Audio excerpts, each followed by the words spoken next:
daurah kajian Ahlus Sunnah wal Jamaah kalau disampaikan secara tuntas mulai dari Ahlus Sunnah, akidah Ahlus Sunnah, dasar-dasar Ahlus Sunnah, bermadhab, lalu tentang akidah Wahabi, syubhat Wahabi, kelemahan Wahabi, lalu Syiah, lalu liberal, kemudian aliran-aliran lokal seperti Wahidiyah, LDII dan lain sebagainya.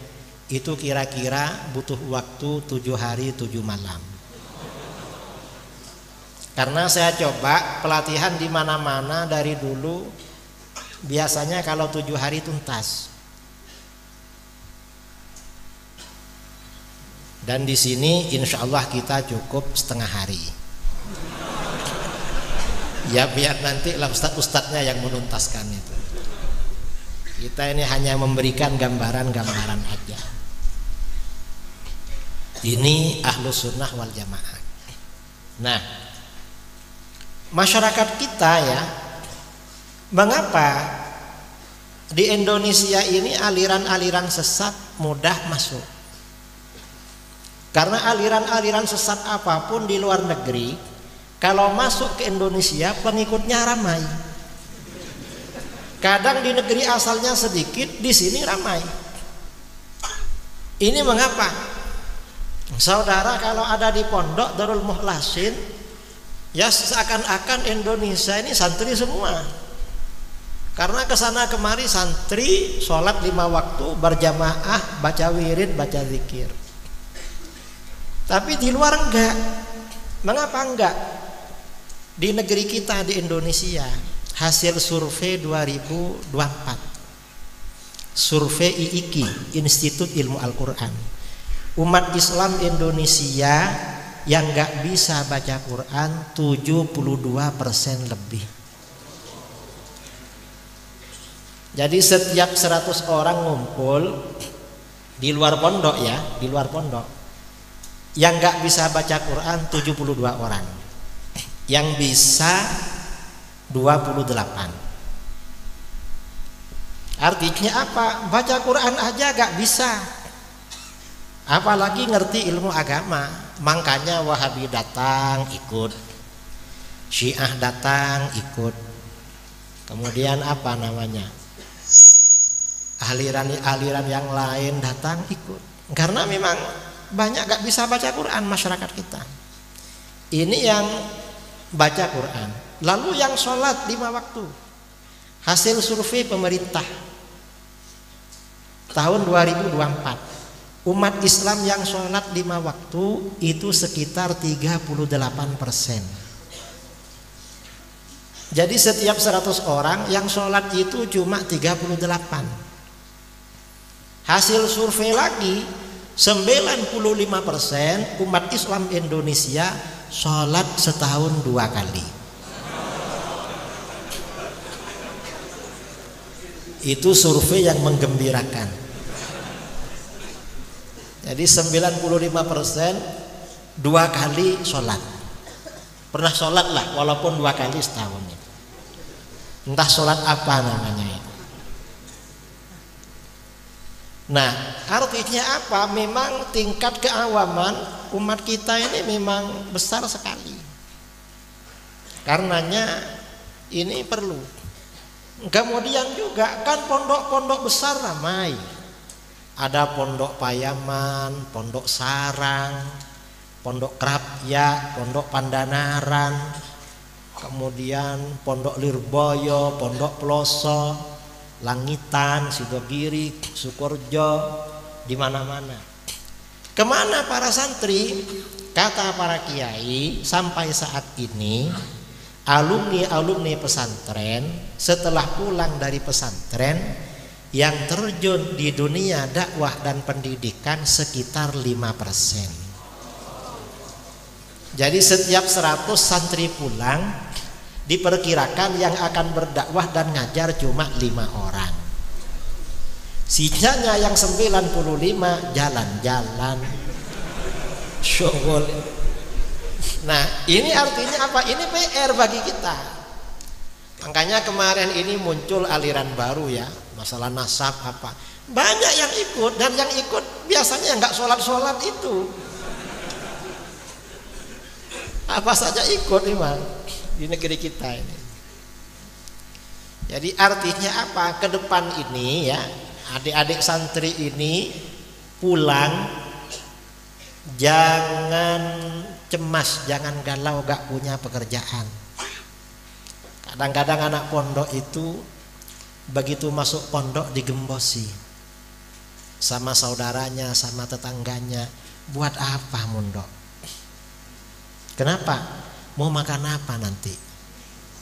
Padahal mondok ya makan nasi juga itu. Tapi bukan itu maksudnya. Pondok itu sejak dulu dianggap gak punya masa depan. Anak pondok kalau pulang gak punya masa depan katanya. Ternyata yang gak sama saja. Yang penting orang itu ada semangat. Nah, dan PR kita ya, anak-anak pondok ini PR kita.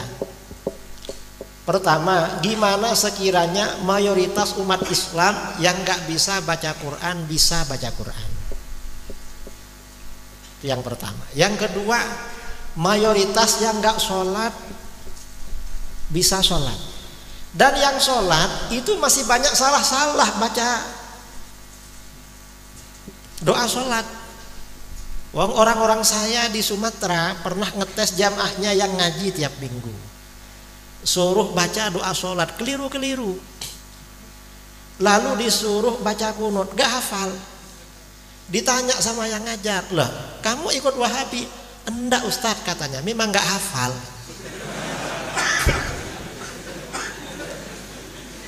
Ya memang gak hafal kunut, lalu dibilang kunut bid'ah, ya tambah seneng.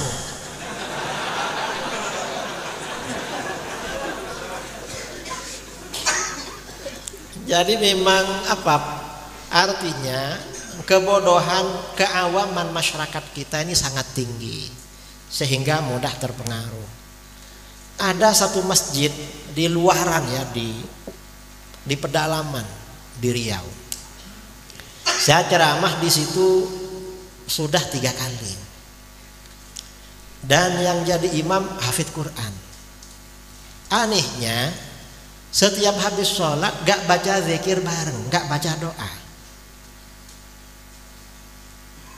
Akhirnya pas ramah tamah makan, saya tanya, ini undang saya hampir tiap tahun ini, berarti ini kan bukan Wahabi? Iya Kiai katanya, sini Aswaja. Kok gak baca doa bersama? Terus kata imamnya, Kiai gak hafal katanya.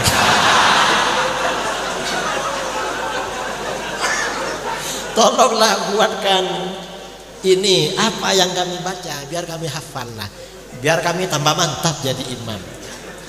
Ini imamnya gak hafal doa. Ini di Riau. Ya di Sumbar, di Jambi sama saja. Dan sebagian imam yang baca doa bersama setelah sholat, saya perhatikan rata-rata yang dibaca doanya sholat taraweh sama doanya witir. Allahumma taqabbal minna sholatana wa siyamana. Loh, wong gak poso sekarang kok taqabbal siyamana. Ya mungkin mau baca yang lain gak tahu. Jadi memang perlu ya, anak-anak pondok ini kalau pulang doa-doa berjamaah habis sholat kasih sama imam-imam di daerahnya. Biar gak baca doanya witir sama taraweh terus selama setahun. Biar beda-beda doanya. Ini memang tingkat keawaman. Karenanya memang kita ini perlu ya, masyarakat kita yang muslim ini benar-benar diislamkan. Artinya Islam secara amaliyah, bukan cuma keyakinannya muslim.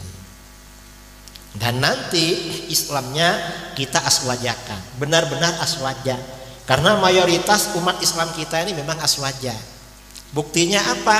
Kalau ada orang mati ikut tahlil, itu sudah cukup aswaja itu. Jadi memang standarnya aswaja enggak itu ada orang mati. Kalau ada orang mati ada talqin, habis itu tahlil, aswaja dah. Yang lain itu cukup nambah-nambah itu. Nah, karenanya kita coba ya berbicara apa sebenarnya Ahlus Sunnah wal Jamaah itu.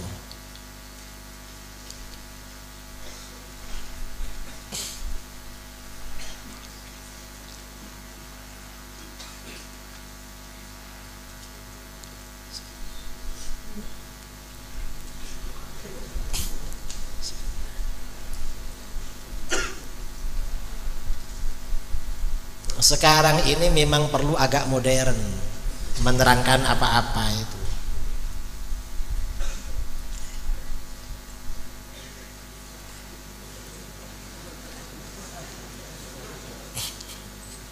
Ya, emang pondokan di mana-mana hampir seperti ini memang.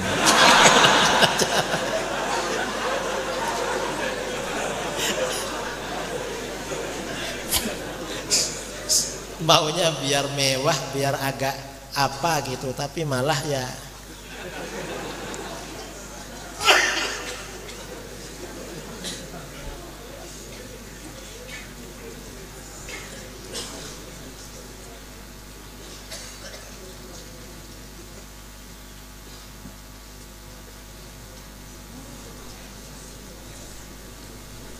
nah, jadi kita akan berbicara tentang Ahlus Sunnah wal Jamaah. Yang enggak lihat cukup didengarkan aja lah, atau lihat saya. Yang enggak lihat layar itu.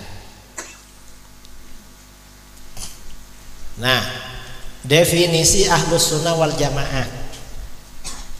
Ahlus Sunnah wal Jamaah merupakan istilah yang terbentuk dari 3 kalimat. Ada ahlun, ada as-sunnah, ada al-jamaah. Ini Ahlus Sunnah wal Jamaah. Ini kayak pondokan sebenarnya. Kita untuk mengetahui apa Ahlus Sunnah harus mengetahui makna satu persatu dari 3 kalimat ini. Jadi harus ilmiah. Karena kalau gak ilmiah, sebagian anak pondok itu mendefinisikan aswaja. Saya pernah dulu seminar di agak pondok-pondok juga di Jawa Tengah. Kata ustadznya, apa ustadz aswaja? Kata beliau, asal wajar-wajar saja. Kata lah itu kan takrif orang Jawa namanya.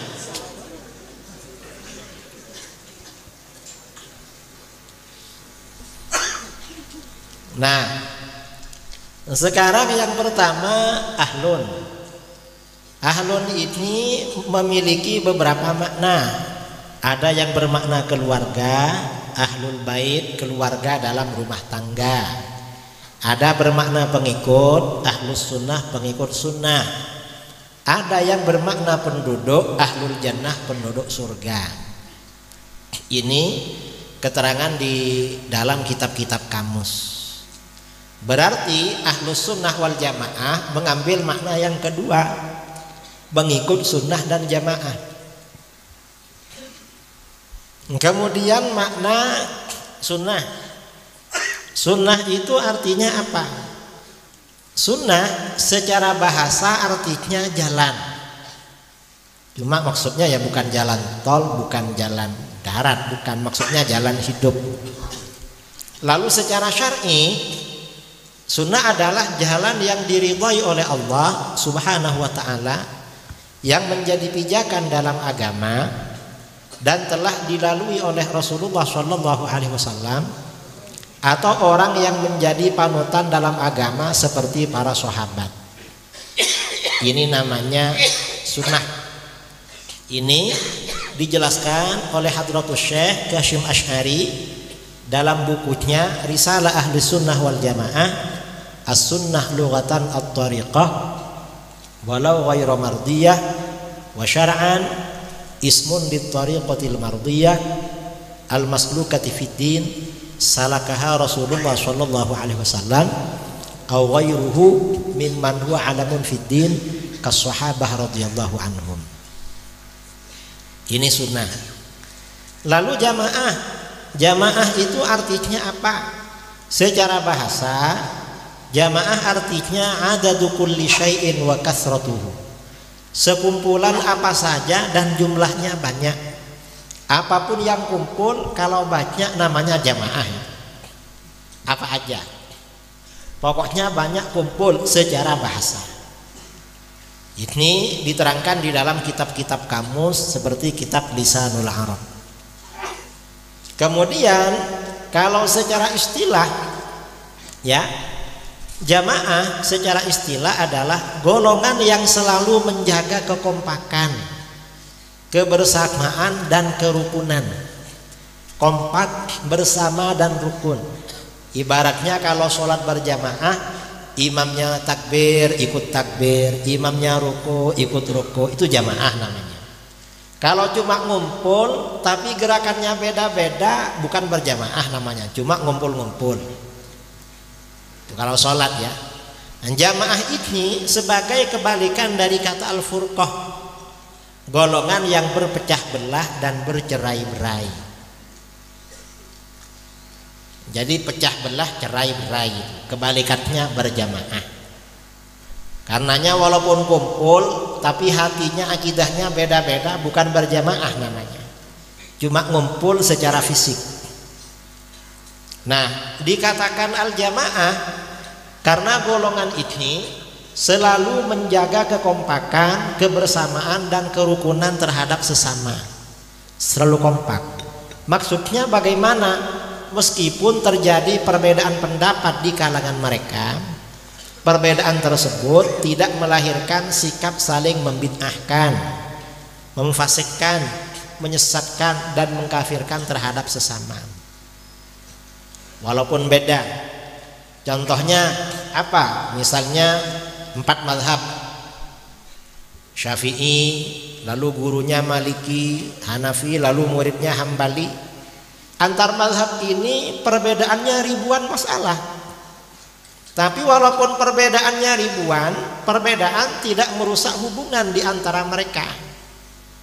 Perbedaan tidak menyebabkan perpecahan, saling membid'ahkan, menyesatkan, apalagi mengkafirkan. Itu namanya jamaah.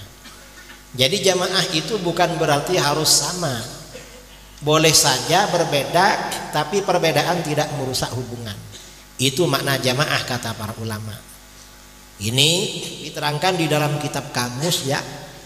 Misalnya dalam Kasyaf Istilahatil Funun wal Ulum, al-jamaah lughatan firqatun yajtami'un.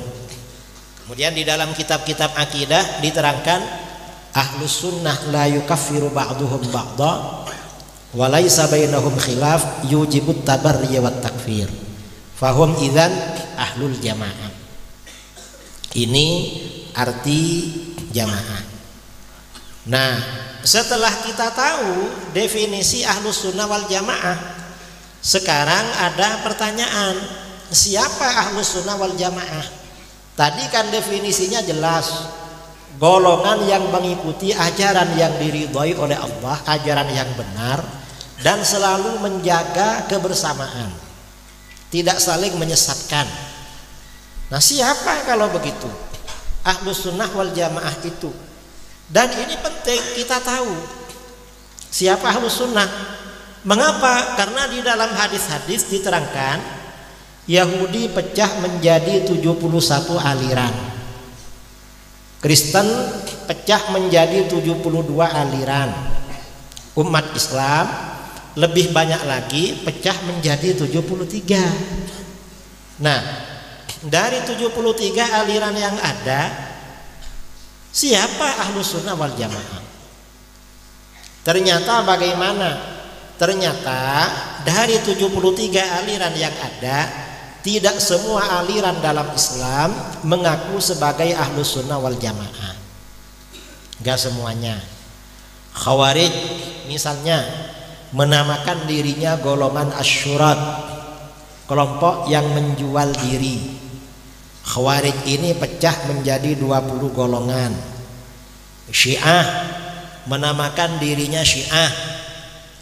Syiah ini pokok-pokoknya pecah menjadi 20. Mu'tazilah menamakan dirinya Ahlul Adli wat Tauhid, pengikut keadilan dan tauhid. Mu'tazilah pecah menjadi 20. 20 kali 3 berarti 60.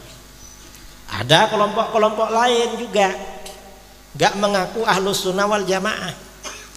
Nah, kalau tidak semuanya mengaku Ahlus Sunnah wal Jamaah, lalu siapa yang mengaku?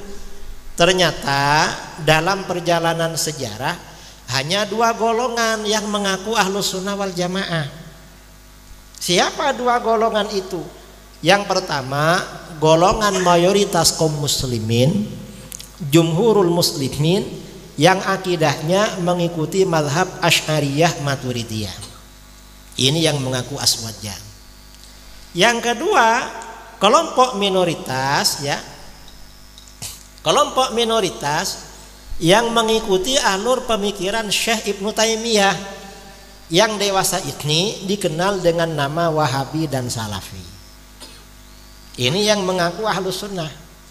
Karenanya kalau saudara ke toko buku, lalu ada buku berjudul Ahlus Sunnah wal Jamaah, atau toko kitab judulnya Ahlus Sunnah wal Jamaah, atau ceramah di radio, di televisi, TV kabel, atau di internet, tulisan di internet tentang Ahlus Sunnah wal Jamaah, maka kalau bukan kita berarti Wahabi. Kalau bukan Wahabi berarti kita. Mengapa? Ya karena 2 golongan ini yang saling mengklaim sebagai Ahlus Sunnah wal Jamaah, yang lain enggak. Dan antara kedua golongan ini terjadi pertarungan ideologis.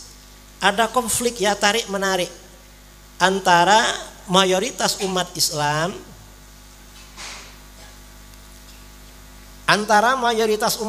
melawan Salafi Wahabi. Jadi kata Wahabi, Asy'ariyah Maturidiyah bukan Ahlus Sunnah, tapi Jahmiyah. Ya menurut kita Wahabi bukan Ahlus Sunnah, tapi Mujassimah dan Khawarij. Ya memang saling serang menyerang, terjadi pertarungan. Nah, dalam sebuah pertarungan sudah pasti ada pihak yang menang dan ada yang kalah. Siapa pemenang dalam pertarungan ideologis tersebut? Kalau kita ini bertarung, ya, dalam pertarungan ideologis antara jumhurul muslimin Asy'ariyah Maturidiyah versus atau melawan kelompok minoritas pengikut mazhab Ibnu Taimiyah atau Wahabi, selalu dimenangkan oleh golongan mayoritas Asy'ariyah Maturidiyah. Ini yang selalu menang. Mengapa selalu menang? Karena konsep-konsep akidah mazhab Asy'ariyah Maturidiyah memiliki dalil-dalil yang kuat, baik dalil Al-Quran, Sunnah, maupun dalil-dalil aqliyah, dalil-dalil rasional. Kalau perang dalil ini kita paling kuat, karenanya selalu menang. Kalau mereka ini biasanya perangnya pakai propaganda. Kalau kita bukan pakai propaganda, tetapi pakai fakta dan data. Bedanya. Ini hanya omong-omong aja ya gini nih. Nah, karena kita ini selalu menjadi pemenang dari dulu dalam perdebatan, maka dari dulu Ahlus Sunnah wal Jamaah dikenal atau identik dengan Asy'ariyah Maturidiyah.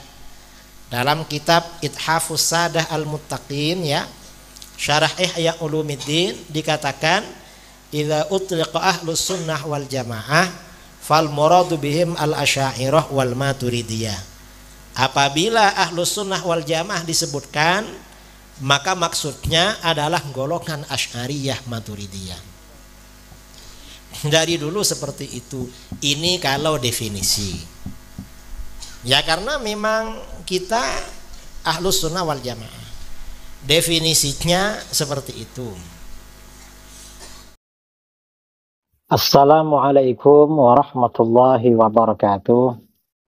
Saudara-saudara kaum muslimin dimanapun Anda berada, bagi seorang muslim, perjalanan paling indah dan paling berkesan adalah perjalanan menuju Tanah Suci. Tanah Suci Mekah dan Madinah, dan ziarah ke makam baginda Rasulullah SAW.